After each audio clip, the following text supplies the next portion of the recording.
He said, "Don't open the dead man's pantry until he was gone."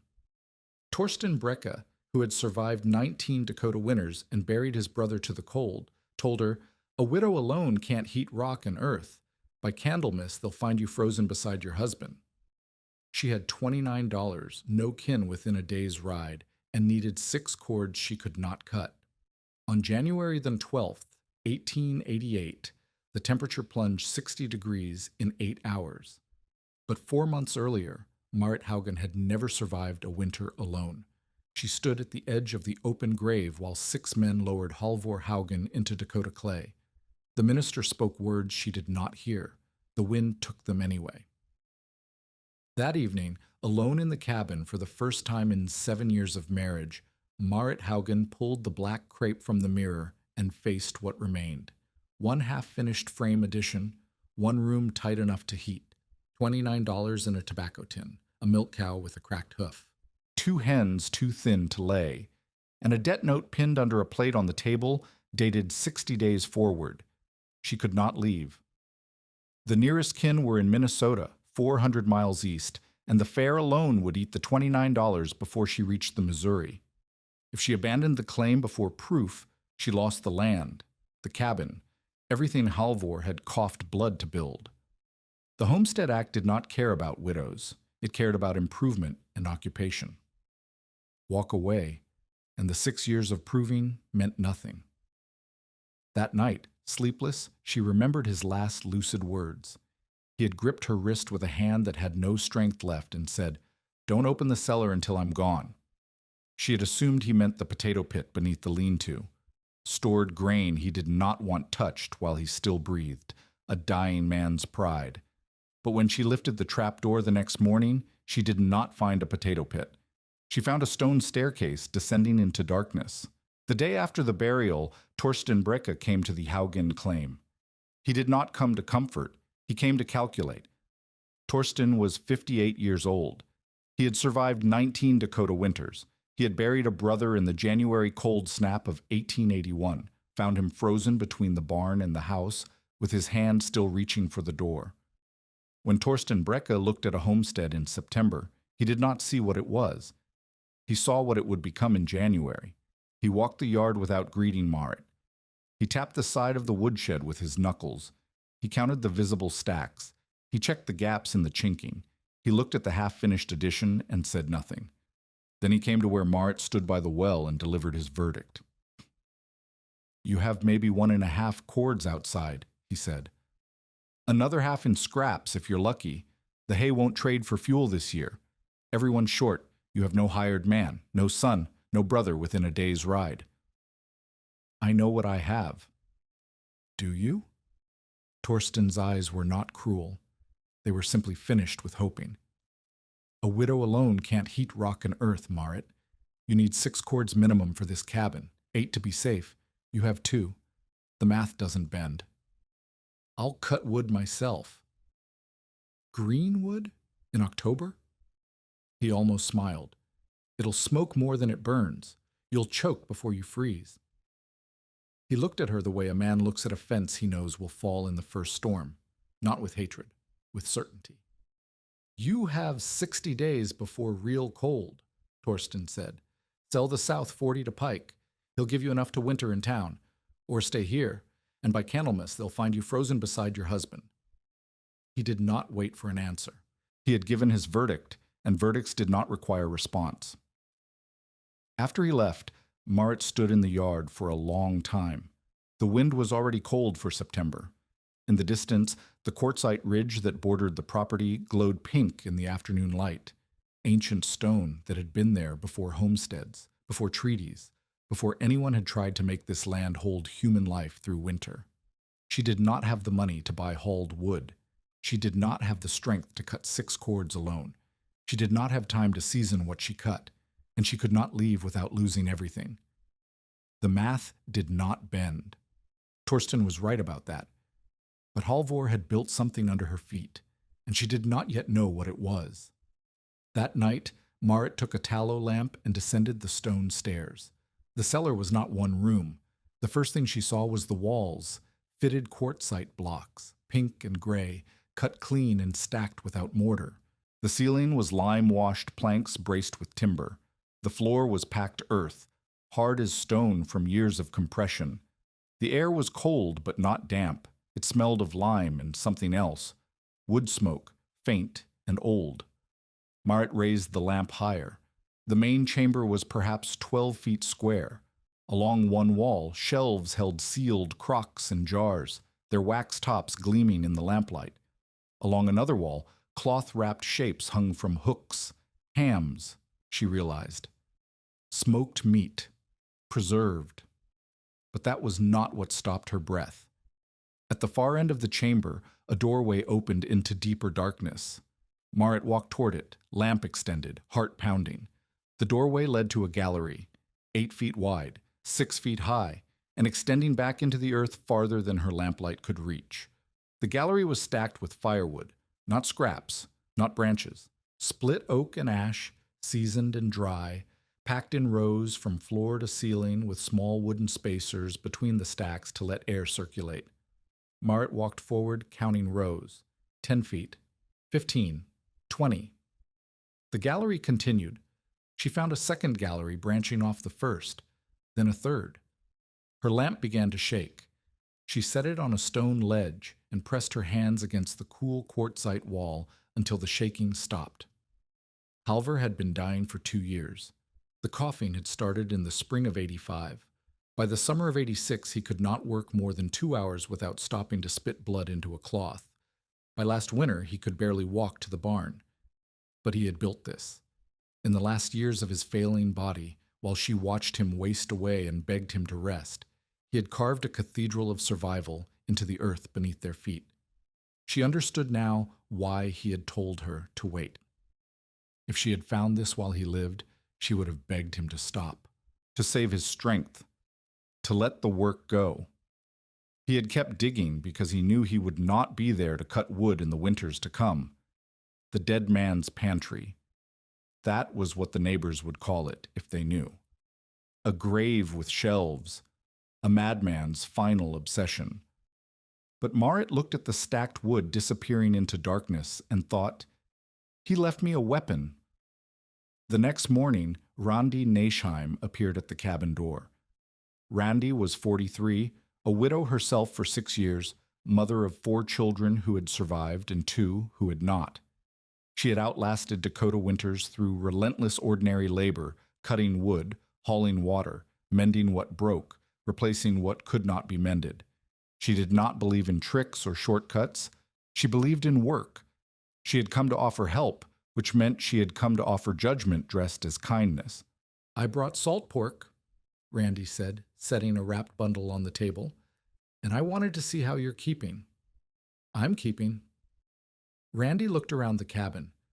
Her eyes missed nothing: the unwashed dishes, the cold stove, the dust on the mantel where Marit had not bothered to clean since the funeral. "Torsten came by yesterday," Randi said. "He says you won't make it through." "Torsten has been burying people since before I was born. He enjoys predicting death." "He's usually right." Randi sat without being invited. "Listen to me, Marit. I know you're grieving. I know you think you can manage. But I've seen what winter does to women alone out here. Good women. Strong women. It doesn't care how strong you are. It cares how much wood you have and whether you can get to it when the drifts are 8 feet deep." Marit said nothing. "Sell to Pike," Randi continued. "Take what he offers. Winter in town. Come back in spring if you want. File a new claim. Start over. There's no shame in it. There's no money in it either. Pike will give me $40 for land worth $400. I'd be starting over with nothing."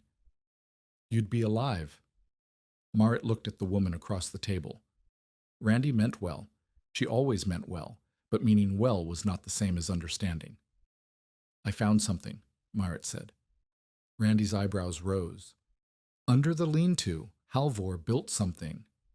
A root cellar. Everyone has a root cellar." "Not like this." Marit hesitated.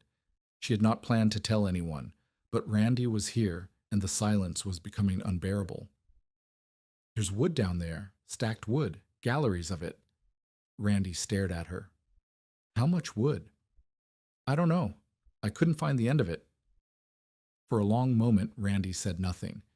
Then she stood and walked to the door. "Show me."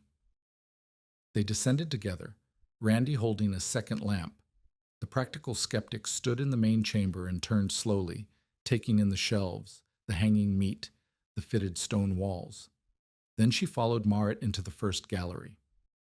Randy walked in silence, counting stacks the way Marit had counted them. She touched the wood, testing for damp. She examined the spacers. She looked up at the ceiling, checking for cracks. When they reached the end of the third gallery, Randy stopped and let out a breath. "How did he do this?" "I don't know. He must have worked at night when I was sleeping." "For how long?" "Years, maybe. I thought he was just digging a root pit. He never let me come down." Randy shook her head slowly. "Marit, I've never seen anything like this. Will it work?" The question hung in the cold air. "I don't know." Randy was honest, always. "The wood is dry, I'll give you that. But keeping it dry through a whole winter, when the ground freezes and thaws and freezes again, when the moisture from your own breathing settles on everything?" She pointed to the ceiling. "And what about air? If this room is sealed for warmth, you'll choke on your own stove smoke. If it's vented for air, the cold pours in." Halvor must have thought of that. Halvor was dying. Dying men think strange things. Marit felt the doubt settle into her chest like a stone. Randy was not wrong. The cellar might be a miracle or a tomb. There was no way to know until winter came. "I'm going to try," Marit said. Randy looked at her for a long moment. "Then you're going to need help. Not from me. I don't understand this. But there's a man, Burnt Moen. He used to dig wells and work the quarries. He might know something about what Halvor built." "Where do I find him?" "He lives alone, about 4 miles south. Follow the quarry road until you see the stone chimney." Randy paused at the base of the stairs. "Be careful, Marit. Hope is dangerous out here. It makes people do stupid things." But Marit was already thinking about the ventilation shaft she had noticed at the back of the main chamber, a dark opening that seemed to lead upward through the stone. Halvor had thought of something. She was sure of it now. She just had to understand what. 3 days later, Marit rode the 4 miles to Burnt Moen's claim. The old man was sitting on a stump outside his cabin, smoking a pipe and watching the clouds build on the western horizon. He was 63, weathered brown, with hands that looked like they had been carved from the same quartzite that ran beneath the county. He did not stand when Marit approached. "I know who you are," he said before she could speak. "Halvor's widow. You knew my husband?" "Helped him move stone, years back, before he got sick." Burnt drew on his pipe. "He told me not to talk about it. Asked me to promise. He's gone now." "I know. Saw the smoke from your vent yesterday morning." He pointed southeast with his pipe stem. "That little curl of white behind the bluff line. Halvor always said if I saw that smoke and he wasn't around to make it, I should come see who was tending the fire." Marit felt something shift in her chest. "You've known? All this time?" "Knew he was building something. Didn't know if he finished." Burnt finally stood, joints cracking. "Did he?" "I think so, but I don't understand how it works." "Do you want to?" "I need to." Burnt nodded slowly. "Halvor said something once. Said if he didn't make it through, I should help his wife, but only if she had the sense to ask the right questions." He looked at her with eyes that had seen 50 Dakota winters. "What's your first question?" Marit thought about what Randy had said, about smoke and cold and sealed rooms. "Air," she said. "How do I breathe without freezing?" Burnt Moen smiled. "Now that," he said, "is the right question." Burnt came to the claim the next morning. He descended into the cellar without ceremony, holding his lamp the way a man holds a tool he has used 10,000 times.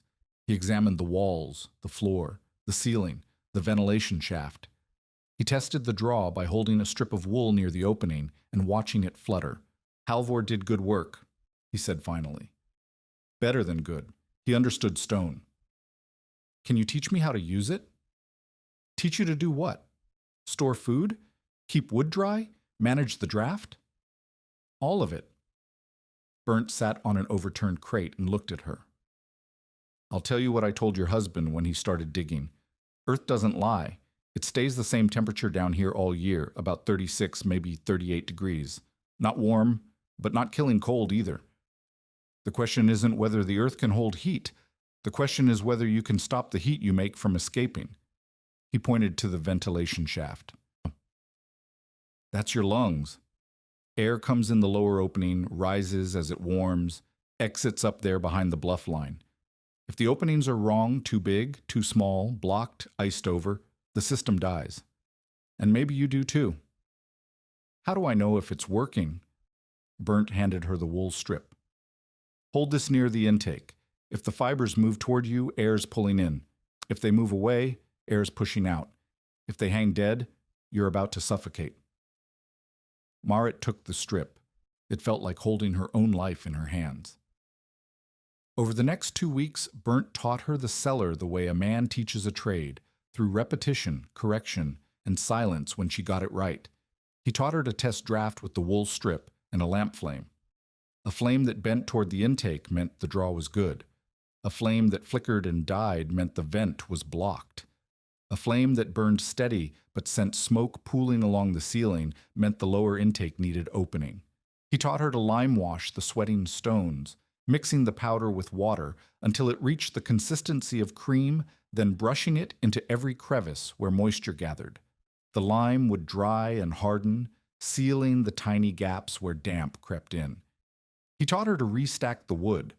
The galleries held enough, but Halvor had been too weak at the end to stack it properly.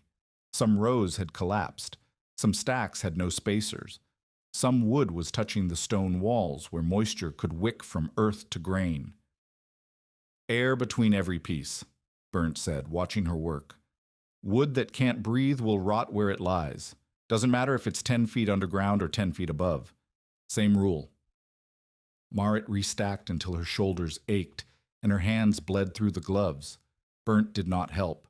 He watched, corrected, and made her do it again when she cut corners. I'm not going to be here in January, he said. You have to know this like you know your own heartbeat. 3 weeks after the funeral, Amos Pike came to the Haugane claim. He rode a good horse and wore a good coat, and he smiled the way men smile when they smell opportunity rotting on the vine. Pike was 41, a wood dealer and occasional lender who had made his living on the margins of other people's failure. When a homesteader couldn't make payment, Pike took acreage. When a widow couldn't afford fuel, Pike offered credit at rates that would strip her bare by spring. He had been circling Marit's claim since Halvor got sick. Now Halvor was dead, and Pike was here to close the deal. Mrs. Haugen, he said, swinging down from his horse. I was so sorry to hear about Halvor. He was a good man. He was. I wanted to come by and see how you're managing. Winter's coming on, and I know how hard it can be for a woman alone. I'm managing. Pike's smile didn't waver. I'm sure you are, but I've been talking to some of the men in town, and they're worried about you. Torsten Brecka says you've got maybe 2 cords stacked. Is that right? Marit said nothing. Because if it is, I'd like to help. I've got a wagon load of good oak I could bring out next week, fair price. Or, he paused, pretending to think of it just now. If cash is tight, I could take the South 40 as payment, give you enough credit to get through the winter, and you wouldn't have to worry about hauling fuel. I don't need your wood. Pike's eyebrows rose. Is that so? Because from what I hear, you need about 6 cords you don't have. I have what I need. Something flickered behind Pike's eyes. Not anger, not yet. Curiosity. A calculation running. Folks in town are saying you've got some kind of secret stores. Hidden food. Hidden wood. He laughed as if the idea were absurd. I told him that's just grief talking, a widow imagining she's better off than she is. You should listen to your own advice. Pike's smile cooled by several degrees. Mrs. Haugen, I'm trying to help you, but I can't help someone who won't be helped. Winter doesn't care about pride. It doesn't care about secrets. It only cares about math. He mounted his horse and looked down at her. When you're ready to be reasonable, you know where to find me." After he left, Marit stood in the yard and watched the dust settle behind his horse. Pike was not going to let this go. He had smelled something, and now he would dig until he found it, or until he found another way to pry the land from her fingers. She walked to the lean-to and lifted the trap door. The stone stairs descended into darkness. "Wind steals what stone keeps." That was what Halvor had written on the cellar wall. She understood it now. The wind was not just weather. It was Pike, Torsten, Randy, everyone who looked at a widow and saw a problem to be solved or a resource to be claimed. The stone was what Halvor had built, and she would keep it. October bled into November. Marit worked from first light until she could not lift her arms. She restacked the remaining galleries, hauling split logs 2 at a time, building rows with spacers, checking for rot and moisture. She learned to read the wood by smell, the sharp, clean scent of good dry oak, the sour undertone of wood that had started to turn. Bernd came twice a week, checking her work, adjusting the vent shutters, teaching her to read the weather by the way the draft pulled. On still days, the flame bent slowly toward the intake. On windy days, it guttered and danced. Before storms, the pressure in the cellar changed, and Marit learned to feel it in her ears before she saw it in the wool strip. "You're learning," Bernd said one morning. It was the closest he came to praise. "Is it enough?" "Ask me in February." Outside, the first hard freeze came and went. The ground stiffened. The cow's water bucket iced over each night. Marit moved her sleeping pallet closer to the stove and lay awake listening to the wind find every gap in the chinking. But below ground, the cellar held steady. 36 degrees in the main chamber, 43 in the dry storage room. The potatoes stayed hard. The onions stayed dry. The wood came up each morning without frost on it. Randy came by in late November, ostensibly to borrow salt, really to check on the widow she expected to find half frozen. "You're still here," Randy said. "I'm still here." "The cellar's working?" "So far." Randy looked at her for a long moment. Then she reached into her coat and pulled out a bundle wrapped in oilcloth. "Wool scraps and old felt," she said, "for the stair door. Even careful foolishness is better than sloppy foolishness." It was the closest Randy came to admitting she might have been wrong. December came cold. Torsten Breke stopped by on the 8th to see if Marit had survived Thanksgiving. He found her splitting kindling in the yard, her breath fogging, her face windburned but not frozen. "You're still here," he said, echoing Randy's words. "You keep saying that." "I keep expecting it to stop being true." He looked at the cabin, the thin curl of smoke from the chimney, the conspicuous absence of a massive woodpile in the yard. "Where's your fuel?" Marit smiled and said nothing. Torsten frowned. "I've known women to burn furniture when the wood runs out, burn the walls themselves. Is that what you're doing, eating the cabin from the inside?" "I'm not burning the walls." "Then what?" She could have told him. Could have shown him the cellar, the galleries, the years of work Halvor had hidden underground. But something held her back. Torsten had sentenced her to death in September. Let him wonder how she was still alive in December. "Come back in February," Marit said. "I'll still be here." Torsten shook his head and rode away, muttering about stubborn women and foolish pride. That night, alone in the cabin, Marit allowed herself to feel something she had not felt since Halvor died. Hope. The cellar was holding, the food was keeping, the wood was burning clean and hot. Every week Bernd came and checked and nodded and left without criticism. Every week she understood the system a little better. But December was not January, and the real test was still coming. The morning of January 12th, 1888, started warm. Marit noticed it when she stepped outside to feed the hens. The air felt soft, almost spring-like. The snowpack had a wet shine to it. She could hear water dripping from the eaves. By mid-morning, the temperature had risen above freezing for the first time in weeks. Randy's children were playing outside without coats. In town, according to what Marit heard later, People were walking to the general store in shirt sleeves. Bernd arrived around noon, earlier than usual. "Something's wrong," he said. "It's warm. Too warm. The pressure's dropping. Can you feel it in the cellar?" She could. The draft had shifted since morning, pulling harder, faster, the wool strip trembling instead of swaying. The flame bent at a sharp angle toward the intake. "What does it mean?" "It means something's coming." Bernd looked at the western sky, where a thin line of darkness was forming on the horizon. Something bad. By 2 o'clock, the darkness had spread across half the sky. The wind shifted from south to northwest. The temperature began to drop. By 4 o'clock, the blizzard hit. Marit had seen storms before. She had lived through hard winters, cold snaps, snow that buried fences, and drifted against cabin walls until only the chimneys showed, but she had never seen anything like this.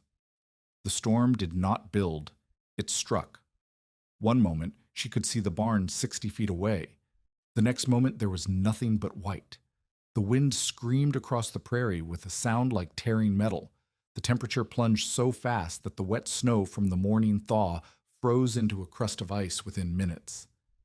Marit was in the lean-to when the wall of white hit. She grabbed the rope she had strung to the barn that morning, Bernt's advice, one of his first lessons, and held on while the wind tried to tear her loose. The cold was not cold. It was pain. It was a knife that cut through every layer of clothing and found the skin beneath. Marit's lungs burned when she breathed. Her eyes watered, and the tears froze on her cheeks before they could fall. She made it to the cabin. Barely. Bernd was already inside, having come in just before the storm struck. His face was white. "Close the shutters," he said. "All of them. Now." They moved through the cabin, sealing every gap they could find. Outside, the wind found the gaps they missed and sent fingers of cold probing through. "The vent," Marit said suddenly. "If the wind packs snow into the vent—" "I know." Bernd's face was grim. "We wait. If the draft dies, we dig." They descended into the cellar. The main chamber felt warmer than the cabin above, the way it always did, 36 degrees instead of the killing cold outside. But something was wrong. The wool strip hung limp. The lamp flame burned straight up. The vent was blocked. "How long do we have?" Marit asked. "Depends on how much air's in here. Couple hours maybe less." Bernd was already moving toward the ventilation shaft. "The blockage might be at the mouth, outside, or it might be deeper in the shaft. If it's outside, I can dig it out." "You can't go out there. You saw what it's like." "I have the rope. I can follow it to the bluff line, find the vent mouth, clear it." "You'll freeze before you get halfway." "Then I'll freeze. But if I don't try, we suffocate." Bernd looked at her. The lamp flame between them burned perfectly steady, which meant no air was moving, which meant they were slowly dying in this tomb her husband had built. "You're as stubborn as he was," Bernd said. "That's why he married me." She climbed the stairs before he could argue further. The world above was white chaos. Marit could not see her hand in front of her face. She could not tell up from down. The wind hit her like a physical force, driving ice crystals into every exposed inch of skin. But the rope was there. She had tied it that morning, running from the cabin door to the barn and then around the back of the lean-to toward the bluff line. She had tied it because Bernd taught her to. Because Bernd said, "The day you think you don't need the rope is the day the rope saves your life." She followed it hand over hand, leaning into the wind, counting her steps. 60 feet to the barn. Another 40 to the corner of the lean-to. Another 80 to the base of the bluff. Somewhere behind her, in the howling white, someone was screaming. Marit stopped. The scream came again, a child's voice, high and terrified, torn apart by the wind. Randy's homestead was a quarter-mile east, close enough that on a clear day, Marit could see the smoke from their chimney. The child was lost somewhere between the house and the barn. In this storm, a quarter-mile might as well be 100. Marit's hands tightened on the rope. The vent was blocked. Without air, everyone in the cellar would die. But somewhere in the white void, a child was freezing. She tied a second rope to the one she held, knotting it twice, and shouted into the wind, "I'm coming! Keep calling!" The voice came again. Fainter now, southeast. Marit left the rope and walked into the storm. She found him by sound alone. The boy, Randy's youngest, 7 years old, had been sent to check the chickens when the storm hit. He had made it 6 feet from the coop before the white wall swallowed him.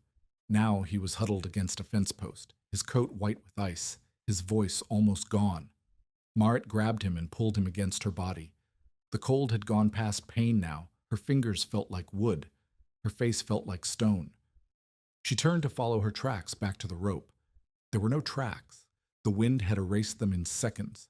For a terrible moment, Marit stood in the white void with a dying child in her arms and no idea which direction would lead to safety and which would lead into the open prairie where they would both freeze before anyone found them. Then she heard it. A voice, deeper than the child's, coming from the northwest. "Marit, follow my voice." Burnt. He had come out after her. He was shouting from somewhere near the rope. She stumbled toward the sound. The boy clutched against her chest. The wind screamed. The cold cut. But Burnt's voice kept coming, steady and clear, a lifeline made of sound. She found the rope. She found Burnt, half frozen himself, his hand locked around the line like a drowning man holding a plank. She found the cabin door. They fell inside, all three of them, and Marit's first thought was not warmth, not safety. "The vent," she gasped. "It's still blocked." "I know." Burnt's face was gray with cold. "I couldn't dig it alone. I came back for you." "Then we go together." They left the boy wrapped in blankets by the stove and went back into the storm. This time, Marit followed the rope to its end, the base of the bluff where Halvor had hidden the vent mouth behind a rock outcropping. The snow had packed into the opening, driven by wind into a solid mass of ice and drift. Burnt could barely stand. His hands shook so badly he could not grip the shovel. But Marit dug. She dug until her arms burned and her shoulders screamed and her fingers bled through her gloves. She dug until she broke through the packed snow and felt cold air rushing up from below, the cellar exhaling, the draft restored. They made it back to the cabin as the last of the light faded. Inside, someone was waiting for them. Amos Pike stood by the stove, his fine coat crusted with ice, his face the color of ash. He had been caught on the road when the storm hit. He had wandered until he found Marit's rope line by pure luck. He had been saved by the woman he had tried to ruin. "The cellar," Burnt said, when he could speak again. "Everyone down, now." They waited out the storm below ground. The main chamber held 6 people that night: Marit, Burnt, Amos Pike, Randy's boy, and 2 neighbors who had stumbled onto the property seeking shelter as the storm worsened. The air stayed steady at 36 degrees. The lamp flame bent properly toward the intake. The wool strip fluttered with the rhythm of a breathing lung. Above them, the blizzard raged for 14 hours.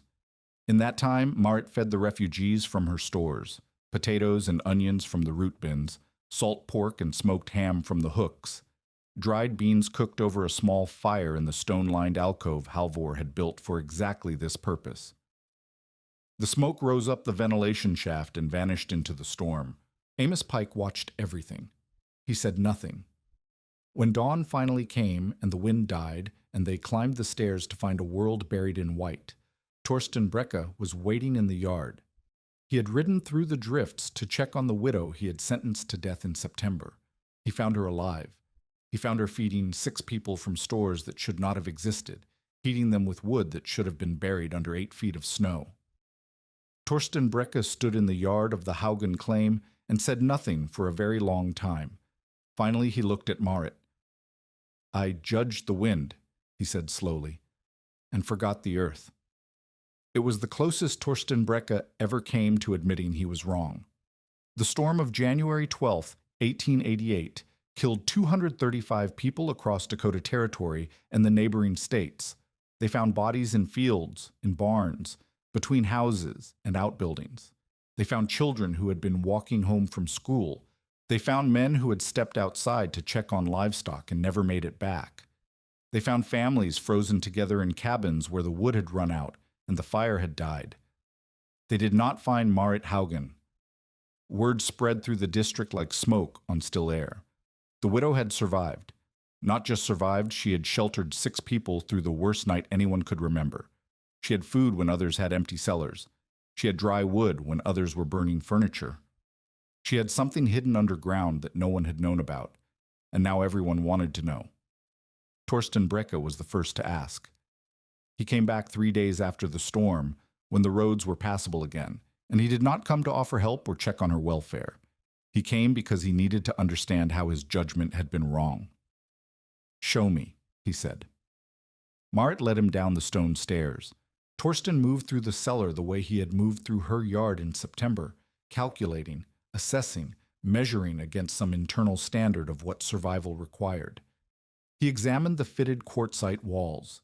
He tested the draft with the back of his hand. He walked the wood galleries, counting stacks, checking for rot, running his fingers along the spacers. When he returned to the main chamber, his face held an expression Marit had never seen on him before. "How long?" he asked. "How long what? How long was Halvor building this?" "Years. I don't know exactly. He never told me."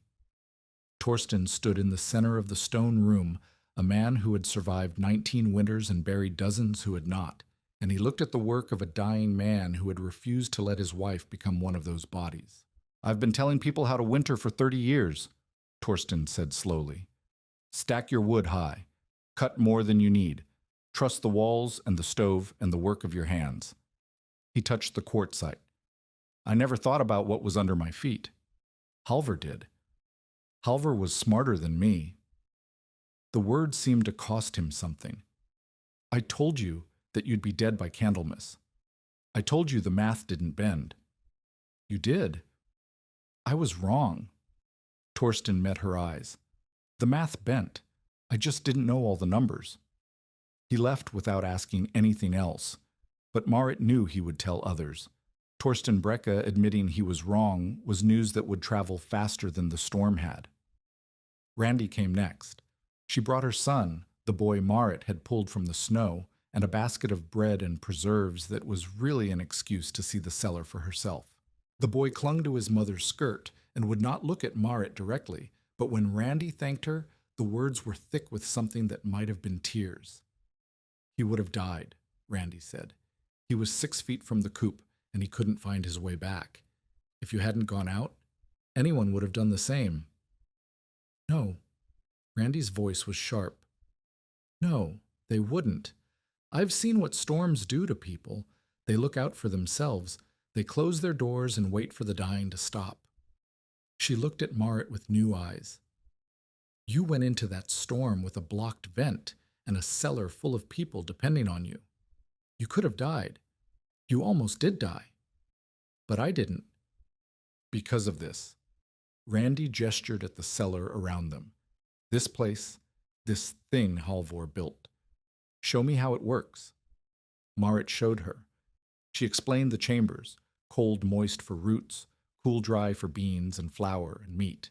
She explained the ventilation system, the upper exhaust and lower intake, the shutters that controlled the flow. She explained the wood galleries, the spacers, the importance of air circulation. She explained the lime wash and the drainage gravel and the felt-sealed stair door. Randy listened without interrupting. When Marit finished, Randy walked through the galleries one more time, touching the walls, testing the air, thinking. "I told you this was foolish," Randy said finally. "You did. I was wrong too." She turned to face Marit. "But I also told you that sloppy foolishness was worse than careful foolishness. I stand by that." Despite everything, Marit laughed. "Will you teach me?" Randy asked. "Not this. I don't have the stone or the skill to build something like this. But smaller, simpler, something my family could use. I'll teach you what I know. Then we start tomorrow." The teaching began. Randy was the first, but she was not the last. Over the following weeks, as the district dug out from the blizzard and counted its dead, people came to the Haugen claim. Some came out of curiosity, some came because they had lost stores in the storm and needed to understand what had gone wrong. Some came because Torsten Brecke had told them to. Marit showed them all. She walked families through the cellar, explaining each element. She drew diagrams in the dirt outside, showing how the chambers connected, how the ventilation worked, how the wood stayed dry. She answered questions until her voice gave out, then answered more questions the next day. Not everyone believed. Some looked at the quartzite walls and the fitted stone and said it was too much work, too much expense, too much trouble for something that might not be needed. Some said the blizzard was a freak event, a once-in-a-lifetime storm that would never come again. But others listened. A farmer named Gunder Tveit came with his 2 sons and spent 3 days examining the cellar, taking measurements, asking about drainage and airflow. He left with a notebook full of sketches and a promise to dig a smaller version on his own claim. A widow named Sunniva Flaten came alone, her husband dead in the October fever, her fuel stores dangerously low. Marit gave her potatoes and salt pork from the cellar reserves and showed her how to build a simple earth-bermed chamber that would keep her remaining stores through the rest of the winter. A teacher from the Canton school came to learn how the ventilation worked because 3 of his students had died in the storm, caught between the schoolhouse and their homes, and he needed to believe there was something he could have done differently. Marit taught them all. Bernd stayed through the worst of the winter. He had nowhere else to be. His own cabin was sound enough, but empty, and the company of someone who understood what he knew was worth more than solitude. He slept in the lean-to and took his meals at Marit's table and spent his days teaching her things Halvor had never had time to explain. "Your husband built this for survival," Bernd said one evening as they sat by the stove while a February wind rattled the shutters. "But survival isn't the end, it's the beginning."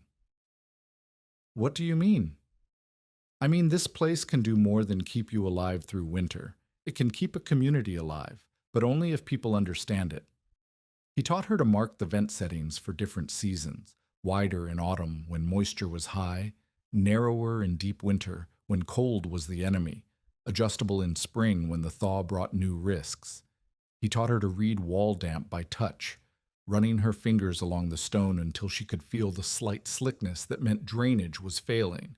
He taught her which foods belonged near the cool draft, and which belonged farther back, where the temperature was steadier and the air was drier. Halvor knew the stone, Bernd said. He knew how to cut it, fit it, make it hold, but he was learning the rest as he went. "You have to learn faster." "Why?" Bernd was quiet for a moment. Then he said, "Because I won't be here forever." The secondary crisis came in late February. A family named Asen, widowed father, 2 young sons, had tried to winter in a sod house on a quarter section 10 miles northwest. They had done everything right by conventional wisdom: cut wood early, stacked it high, sealed the gaps, kept the fire burning. But the blizzard had buried their wood pile under drifts they could not dig through, and the cold had cracked their stovepipe, and now the father was burning the furniture while his sons slowly starved. Word reached Marit through Randy, who had heard it from a neighbor, who had heard it from a man who had stopped to trade at the general store in Canton. The Asens were not asking for help. They were too proud. But they were dying, and everyone knew it. "They won't make it to March," Randy said. Marit thought about the wood galleries beneath her feet, still half full despite a winter of burning, more than she needed for herself, more than Halvor had ever expected her to need. "I'll take them wood," she said. 10 miles? In February? The drifts are still 6 feet high. Then I'll take a small load, enough to get them through 2 weeks, then another load, then another.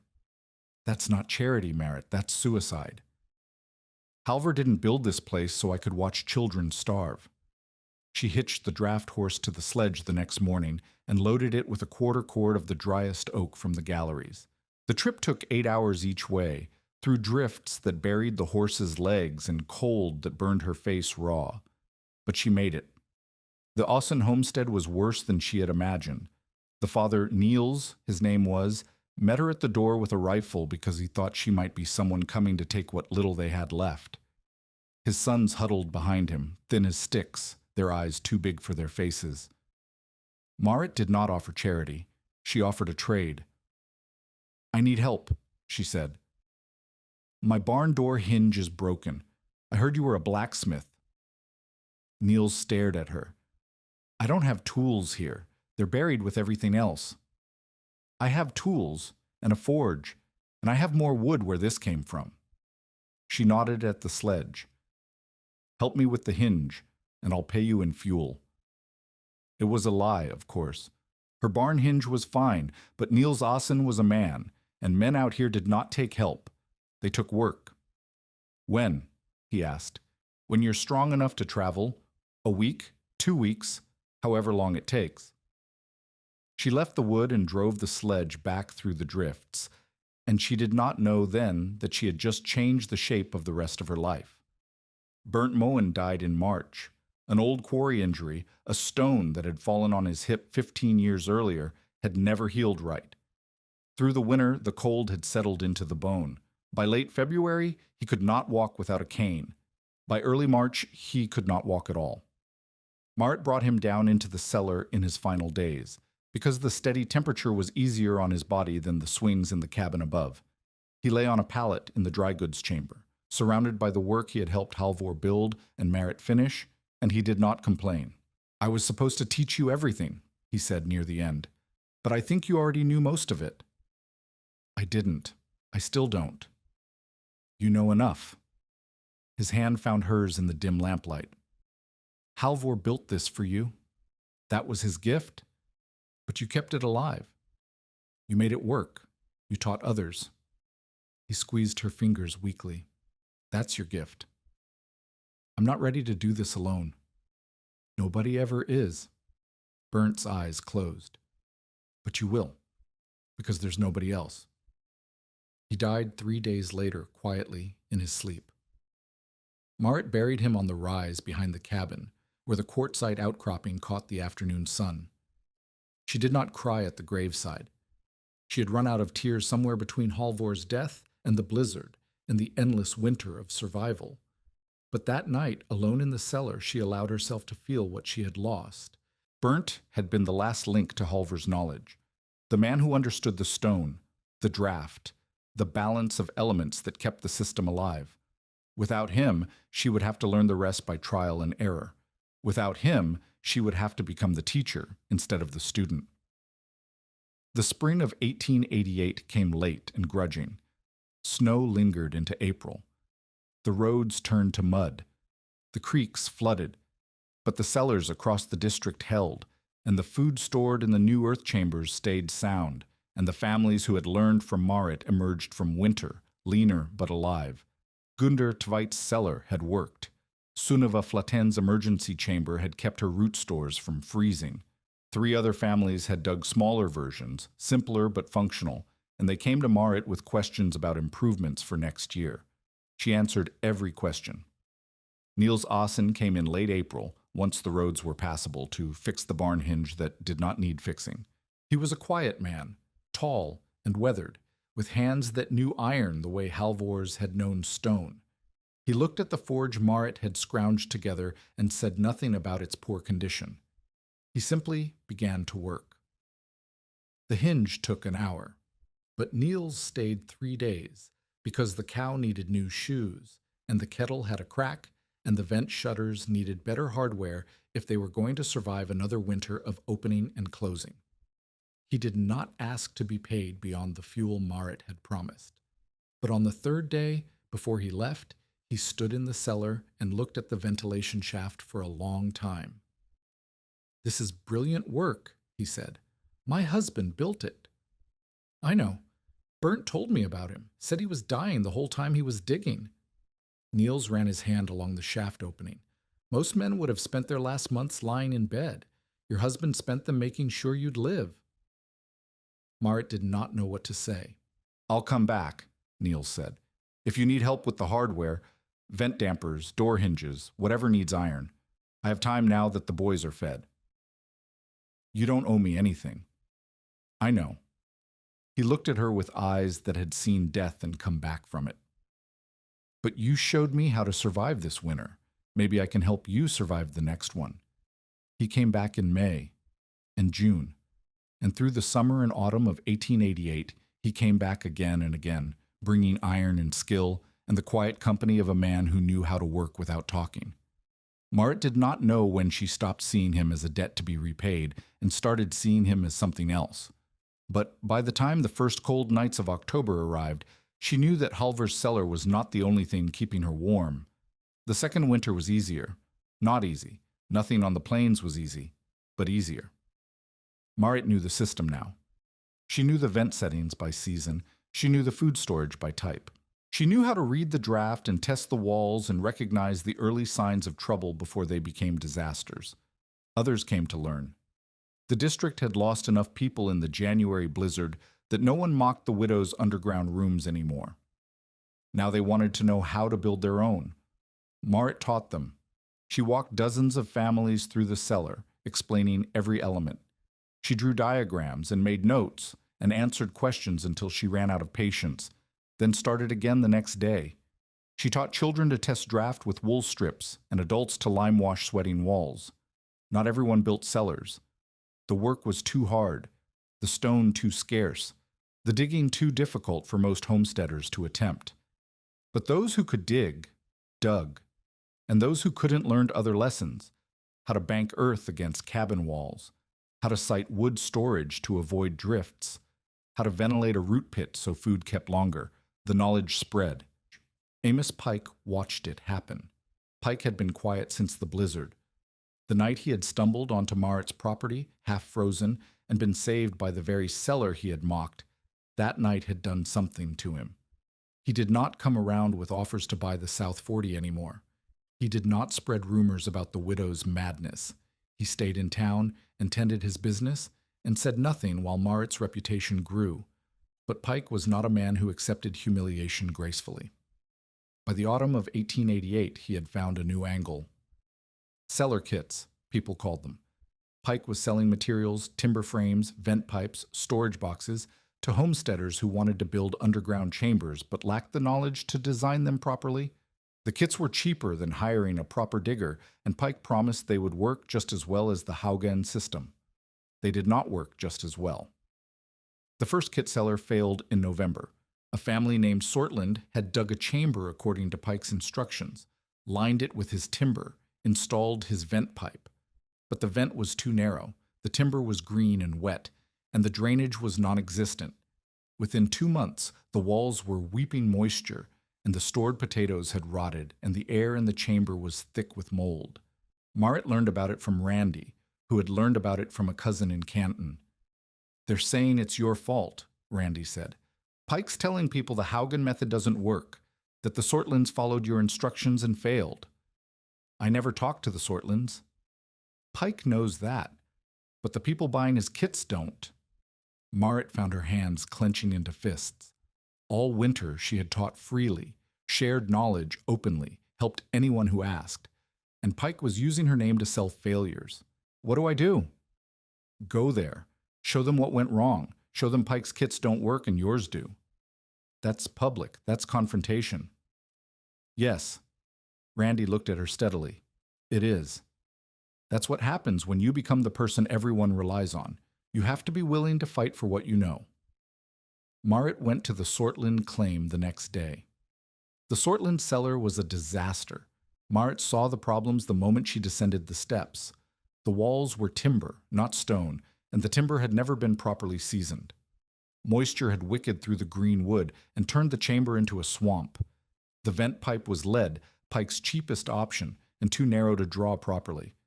The floor was bare dirt with no drainage, so water pooled in every low spot. The Sortlands were a young couple, barely 2 years on their claim, and they looked at Marit with a mixture of hope and suspicion. "Pike said you taught him this method," the husband said. "I never spoke to Pike about building. He took what he saw and sold what he guessed." "Then how do we fix it?" Marit spent 3 days at the Sortland claim. She showed them how to strip the wet timber and replace it with stone where possible, brick where necessary. She showed them how to widen the vent and line it with ceramic instead of lead. She showed them how to dig drainage channels and fill them with gravel so water had somewhere to go. When she left, the cellar was not perfect. It would never be as good as Halvor's quartzite chambers, but it was functional. The Sortlands would not lose their stores to rot. Word spread. Over the following months, 3 more families with Pike cellars came to Merritt for help. She fixed what could be fixed, and taught what could be taught, and said nothing publicly about Pike, except that his methods differed from hers. But Pike's business dried up anyway. People talked.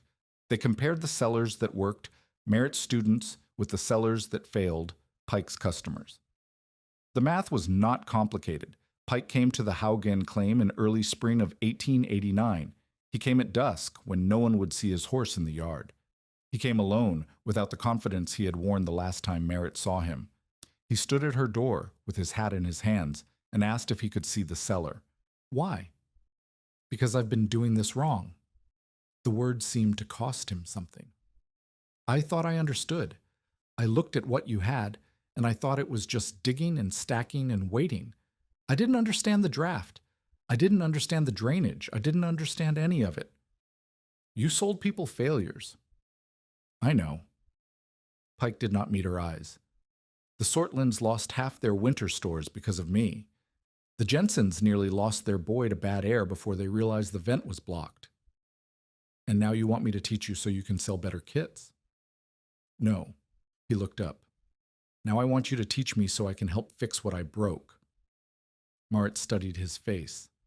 Pike was not a good man. He had circled her claim like a vulture, hoping to profit from her failure. He had spread lies about her method to protect his own business. He had endangered families with his ignorance.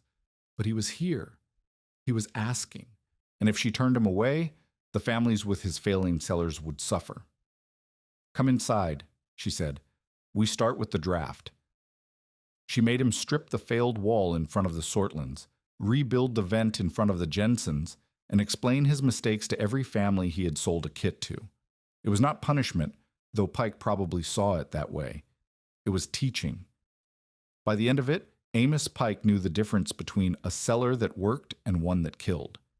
He never sold another kit, but he did quietly help 3 families dig proper chambers over the next 2 years. Merritt counted that as conversion enough. Niels Assen proposed in the summer of 1889. He did not propose with a speech or a ring or any of the ceremonies Merritt had grown up expecting. He proposed with a question, asked while they were both knee-deep in a drainage trench he was helping her dig. I'm going to build a house on my claim, he said. A proper house, with a forge and a room for the boys. Good. You deserve a proper house. I don't want to build it alone. He stopped digging and looked at her across the trench. I don't want to live in it alone either. Merritt set her shovel against the earth. Sweat dripped down her face. Mud caked her boots. Her back ached and her hands were raw, and she had never felt less like a woman receiving a proposal. But she also had never felt more like herself. I'm not leaving this claim, she said. Halvor built this. I finished it. I'm not walking away. I know, I'm not asking you to. Then what are you asking? Niels climbed out of the trench and stood in front of her.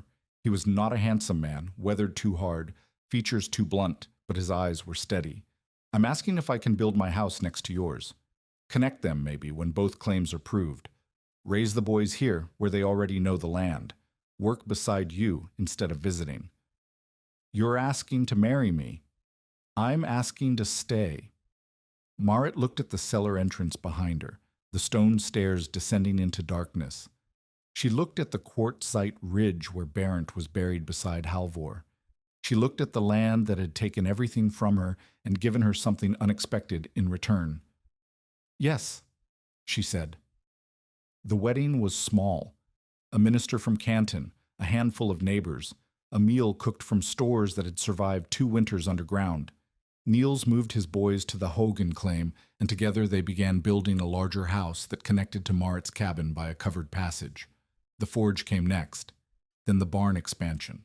Then, because Niels understood what Merritt was doing, a proper teaching space, a cleared room where families could gather in winter to learn the methods that had saved her life. They called it the Haugen method, though it was really Halvor's method, refined by Bernd, finished by Merritt, spread by everyone who learned it and taught it to others. Within 5 years, A dozen claims in the district had some version of the underground storage system. Within 10 years, the number had doubled. Not everyone prospered. The plains still took their toll: drought, disease, fire, the slow, grinding weight of isolation and labor. But fewer families lost their winter stores to rot. Fewer children starved when the snows came deep. Fewer widows faced impossible choices between freezing and abandoning everything they had built. Marit taught until she could not teach anymore. Then she taught others to teach in her place. The years passed the way years do on the plains, measured in storms survived, in crops harvested, and children raised. Marit and Niels had 2 daughters, born in the house that connected to the cabin that sat above the cellar that Halvor had built. The girls grew up knowing the underground chambers the way other children knew their backyards. They could test draft with wool strips before they could read. Torsten Bricke died in 1894, still predicting deaths, but with a new humility about the limits of his predictions. Randy Neschheim outlived 2 more husbands and became the district's unofficial historian, keeping records of who had built what and how many cellars the Hogan method had inspired. Amos Pike never became a good man, but he stopped being a dangerous one. He died in 1903 with a reputation for fair dealing that he had spent 14 years earning. Niels Ossen worked the forge until his hands gave out, then taught his sons, then taught their sons. The hardware he made, vent dampers, door hinges, draft adjusters, ended up in cellars across 3 counties, and Marit Haugen lived. She lived through the blizzard of '91 and the drought of '94 and the economic panic that took half the homesteads in the territory. She lived through statehood and railroad expansion and the slow transformation of the open plains into something that resembled civilization. She lived to see her daughters marry and her grandchildren born, and her cellar, Halvor's Cellar, become a local landmark that visitors came to study. She lived because a dying man had refused to stop digging. On a January night in 1922, 54 years after she had first descended those stone stairs, Marit Haugen sat in the main chamber of the cellar she had kept alive for half a century. The temperature was 36 degrees. The draft pulled gently through the ventilation shaft.